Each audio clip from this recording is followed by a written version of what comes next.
Shalom, kita akan belajar dari Daud. Daud atau David dalam bahasa Inggrisnya adalah anak dari Isai. Daud orang yang daripadanya kita bisa belajar banyak dan bisa memberi banyak harapan juga buat kita. Karena Daud ini orang yang tidak sempurna. Dia beberapa kali jatuh. Yang paling terkenal dia jatuh dengan Batseba dan dampaknya itu sampai sekarang ya kita bisa melihat hal itu. Setidaknya setelah anaknya Salomo mati, maka kerajaan yang sebelumnya dipimpin oleh Daud itu terbagi dua. Daud juga pernah salah ketika menghitung pasukan orang Israel dan kemudian akibatnya bangsa Israel kena tulah ya. Jadi banyak hal yang bisa kita pelajari. Ini orang yang tidak sempurna, tapi toh dia berkenan kepada Tuhan. Nah itu kabar baiknya. Ada beberapa buku ya yang membahas tentang Daud, banyak sekali. Salah satunya misalnya yang ditulis oleh Andrew Wommack. Pelajaran dari Daud, bagaimana menjadi pembunuh raksasa. Saya belum selesai baca buku ini, karena ada banyak buku lain juga yang saya juga belum selesai bacanya ya. Kecepatan baca saya ini agak turun. Tetapi memang saya ingat salah seorang hamba Tuhan ketika dia membaca buku ya. Ada buku-buku yang dia baca habis ya, kayak baca Alkitab tentunya dari Kejadian sampai Wahyu.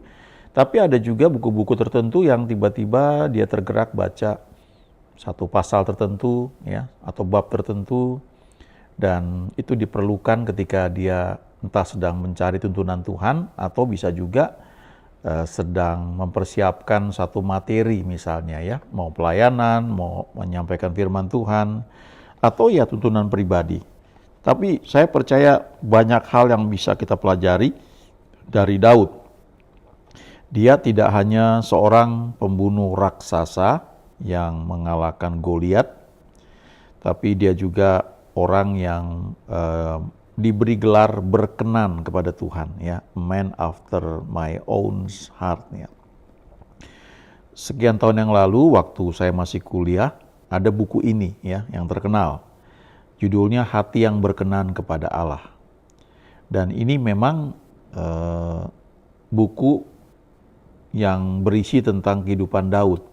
Jadi lewat buku ini kita belajar menelusuri kehidupan Daud. Pengarangnya Louis Palau. Ya, Louis Palau ini seorang penginjil. Saya lupa kalau nggak salah dari Amerika Latin. Ini sudah lama sekali. Ya, entah orangnya masih ada apa enggak ya. Karena ini buku ditulis ya. Saya baca itu ya 40 tahun yang lalu ya. Udah lama sekali. Tapi buku ini bagus ya. Buku ini menceritakan bagaimana Daud itu belajar untuk menantikan Tuhan, ya, mengikuti Tuhan. Dia orang yang nggak sempurna. Jadi ini kabar baik sekali. Kalau orang seperti Daud di perjanjian lama saja bisa akhirnya mendapatkan gelar bahwa dia berkenan kepada Tuhan, artinya banyak hal yang bisa kita pelajari dari kehidupannya, supaya kita ini memang hidup dalam perkenanan Tuhan, ya, dalam rencana Tuhan yang sempurna. Setelah kita terima Tuhan Yesus, kita itu berkenan karena darah Yesus ya, itu yang perlu kita ingat ya. Jadi kalau satu ketika kita sedang terperosok, jatuh, tersandung, Mazmur 37 mengatakan tidak akan sampai tergeletak ya, Tuhan menopang tangan kita. Memang seringkali orang tidak mudah atau bahkan belum tentu bisa mengampuni ya kalau seseorang itu berbuat salah, tapi Tuhan selalu mengampuni. Itu yang perlu kita ingat. Apalagi kalau kita merasa bahwa kita merindukan Tuhan, artinya memang Dia bekerja dalam hidup kita. Nah, ada satu ayat di kitab Mazmur yang mau saya bacakan dari Mazmur 78 ayat 72. Ini cerita mengenai Daud. Ada dua hal yang bisa kita pelajari dari kehidupan Daud dari ayat ini. Khususnya kalau kita melayani Tuhan, ya.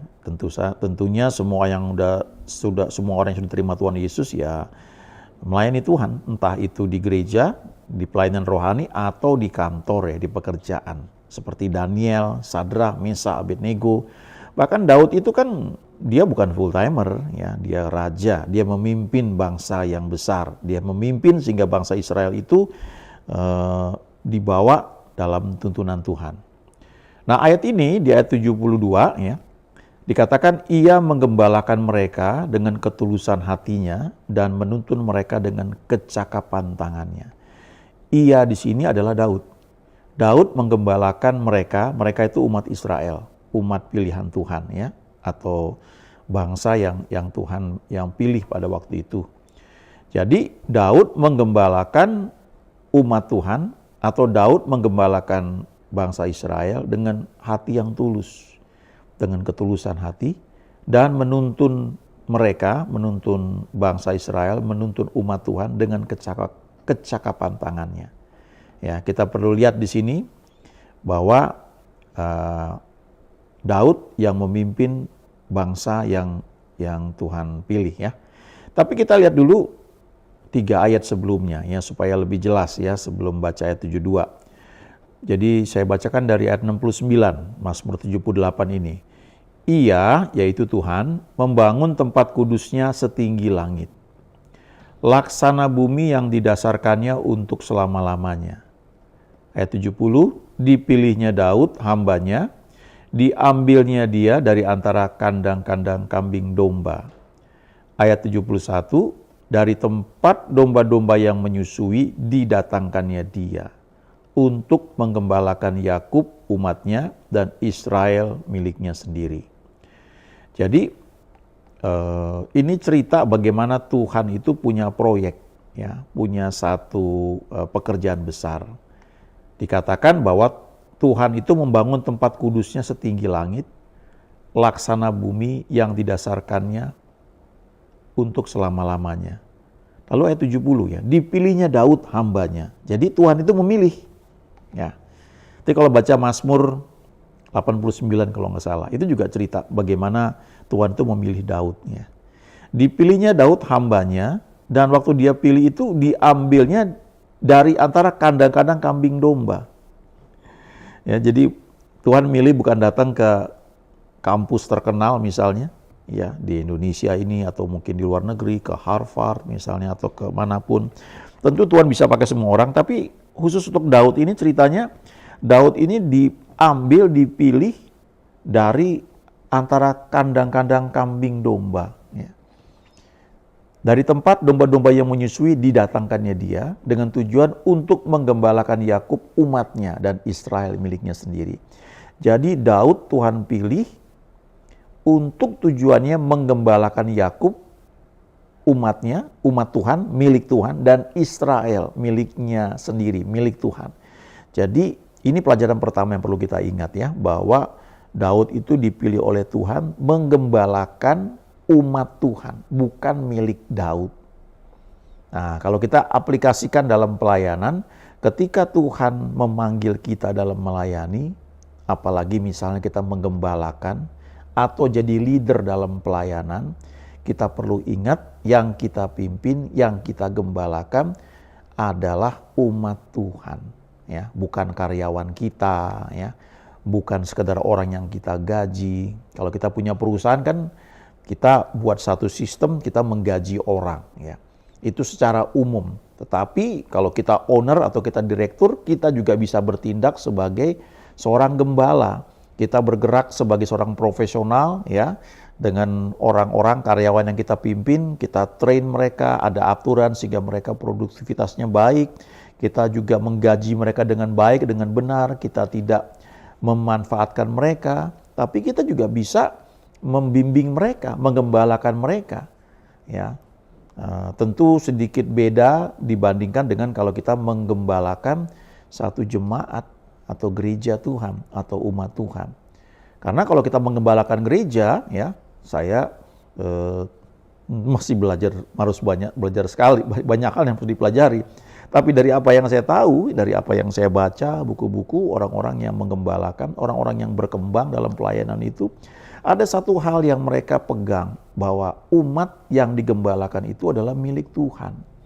Dan ada ayatnya di surat Petrus, ya, jangan kamu bertindak seolah-olah kamu menjadi bos atas mereka. Ya.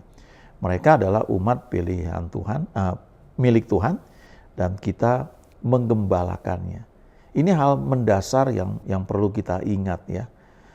Jadi tentunya ketika kita memimpin, menggembalakan, kita perlu sadar bahwa orang-orang yang digembalakan ini adalah biji mata Tuhan ya. Nah, menarik sekali ketika Tuhan pilih Daud. Kenapa dipilih dari antara kandang kambing domba? Karena Tuhan mau panggil Daud itu bukan sekedar jadi pemimpin, jadi raja, tapi jadi gembala. Jadi dia sudah terbentuk dengan menggembalakan 2-3 ekor kambing domba. Ya, saat orang lain gak melihat dia, tidak kenal dia, agak beda dengan Saul ya. Waktu Saul dipilih dengan undian, dia sudah penampilannya memang lebih tinggi dari orang Israel lainnya. Jadi dia sudah secara fisik itu memang kelihatannya ini cocok jadi raja. Tapi Daud gak seperti itu. Waktu dipilih, dia itu masih remaja dan badannya kecil dan dia di antara kambing domba. Tapi Tuhan pilih dia. Dari tempat domba-domba yang menyusui didatangkannya dia. Jadi Daud ini belajar dari bawah sekali. Bagaimana menggembalakan kambing domba yang 2-3 ekor. Bagaimana menjaga kambing domba itu dengan penuh perhatian. Ya, saya kenal ada beberapa teman yang begitu care sekali ya. Karena saya lihat panggilan gembalanya kuat ya. Ada orang-orang yang punya panggilan mungkin jadi teacher, jadi guru. Jadi kalau dia dipercayakan menggembalakan, dia akan banyak ngajar. Memang gembala itu ya harus bisa mengajar ya. Cepat atau lambat Tuhan akan bentuk itu sehingga orang tersebut akan terampil mengajar. Tapi tentunya beda antara orang yang punya calling sebagai teacher ya dengan orang yang bukan teacher ya. Cara mengajarnya beda. Tapi tetap Tuhan bisa pakai ya karena Tuhan itu kan yang bekerja di balik itu semua. Nah, ada orang-orang yang punya panggilan memang gembala. Itu memang beda sekali. Walaupun bukan berarti salah kalau orang tidak punya panggilan gembala dia menggembalakan ya. Faktanya banyak ya. Penginjil itu menggembalakan stylenya beda. Dia akan model hit and run ya. Dia mungkin ya kalau penginjil itu keliling dan khotbahnya selalu meninggikan Yesus ya. Dan ada mujizat-mujizat. Tapi kalau seorang gembala itu menemani domba-dombanya. Dan kalau orang punya panggilan itu, satu domba pun dia tidak akan tinggalkan. Dia cari, itu ciri panggilan seorang gembala. Dia nggak akan buang orang. Ya. Kalau orang mau keluar tuh dia akan tanya, kenapa kamu mau kemana ya. Dia pastikan kalau memang itu sudah saatnya orang itu misalnya pindah keluar kota, pindah ke jemaat lain ya, ke gereja lain, dia antar dengan baik, dia doakan. Itu gembala, panggilan seorang gembala seperti itu ya. Dia care sekali. Ingat Tuhan Yesus mengatakan seorang gembala yang baik itu 100 domba, 1 hilang, yang 99 ditinggalkan, dia cari yang satu itu. Dia ketemu, dia gendong ya. Nah, kalau kita nggak punya panggilan itu, ya sebenarnya saya nggak bilang jangan merasa bersalah juga, tapi setidaknya kita belajar ya.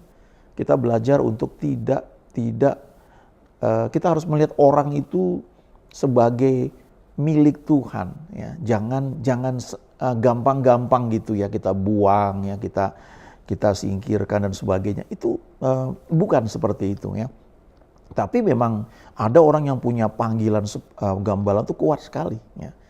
Nah, ada orang yang mungkin dia seorang manajer yang baik ya. Kayak di perusahaan dia hebat sekali, dia bisa kelola dengan baik. Manajer itu manage things ya. Tapi kalau pastor itu pastoring, menggembalakan. Atau leader itu memimpin ya. Dan itu beda dengan manajer. Dua-duanya ya perlu ya. Kalau kita jadi leader, kita memimpin, mengarahkan orang. Kita do something ya, kita show the way, kita tunjukkan begini loh ya. Kalau kita perintahkan orang itu, kita tahu bahwa orang ini bisa. Setidaknya kita tahu bahwa kita juga bisa, walaupun orang itu mungkin lebih terampil ya. Tadi artinya kita nggak memberikan sesuatu yang orang lain mungkin itu tidak bisa ya. Atau setidaknya kita tahu lah yang perlu kita lakukan itu masuk akal. Nah, dikatakan di sini di ayat 72 ya, Daud ini menggembalakan mereka dengan ketulusan hati dan kemudian menuntun mereka dengan kecakapan tangan. Ada 2 hal diperlukan di sini ya. Ini Daud ini kalau kita bicara sekarang ini kan jadi kepala negara gitu, jadi presiden satu negara, bangsa yang besar. Dia jadi raja, tapi tidak hanya dia sebagai raja, pemimpin, tapi dia juga mengembalakan. Ya, saya kira nggak banyak kali ya pemimpin negara yang seperti ini. Ya, saya bersyukur ya kita di negara yang leader kita punya ya karakteristik yang mungkin seperti ini ya. Ya, orang-orang seperti ini tidak harus kaya dulu ya. Seperti Donald Trump misalnya ya, saking kayanya kan waktu dia jadi presiden di Amerika, dia nggak minta gaji, gajinya itu disumbangkan, ya dia cuma terima $1 aja sebagai persyaratan aja. Ya. Tapi ada juga orang-orang yang mungkin belum cukup kaya, sederhana, bisa jadi pemimpin satu negara, tapi punya hati yang tulus ya, mau menggembalakan. Orientasinya tuh supaya yang dipimpinnya berkembang ya, menjadi lebih baik. Nah, kembali kepada Daud, dia punya kualifikasi dua hal ini. Hati yang tulus, dan yang kedua punya skill, kemampuan. Dua hal ini diperlukan dalam pelayanan ya. Kita perlu hati yang tulus, kita perlu bahasa Inggrisnya itu integrity ya, atau integritas. Integritas itu ya luar dalam sama ya. Ya saya percaya kita proses ya, saya juga nggak bilang saya sudah punya hati yang begitu tulus ya. Saya percaya banyak orang juga masih belajar ya. Kadang-kadang saya melihat bahkan teman, rekan, pelayanan, orang yang mungkin saya harusnya respect ya, sangat respect, hargai, tapi kadang-kadang dalam suatu situasi tertentu ya dia mesti harus pakai topeng ya, mestinya dia bilang A, dia bilang B, dan kadang-kadang itu mengecewakan. Tapi itu kita belajar lewat hal-hal seperti itu, kita belajar terima orang lain apa adanya dan juga mengampuni dan percaya bahwa Tuhan sedang membentuk mereka, dan juga lewat hal itu Tuhan sedang membentuk kita. Ya. Integritas itu luar dalam sama. Kita ngomong A itu artinya A ya. Kejujuran itu artinya mengatakan suatu apa adanya, menyatakan fakta ya, apa adanya. Tapi kalau integritas ya itu menyesuaikan tindakan kita dengan apa yang kita katakan ya. Jadi kalau kita buat peraturan ya kita jangan langgar juga ya. Jangan buat khusus saya nggak bisa dong, saya dibedakan ya. Nggak seperti itu ya.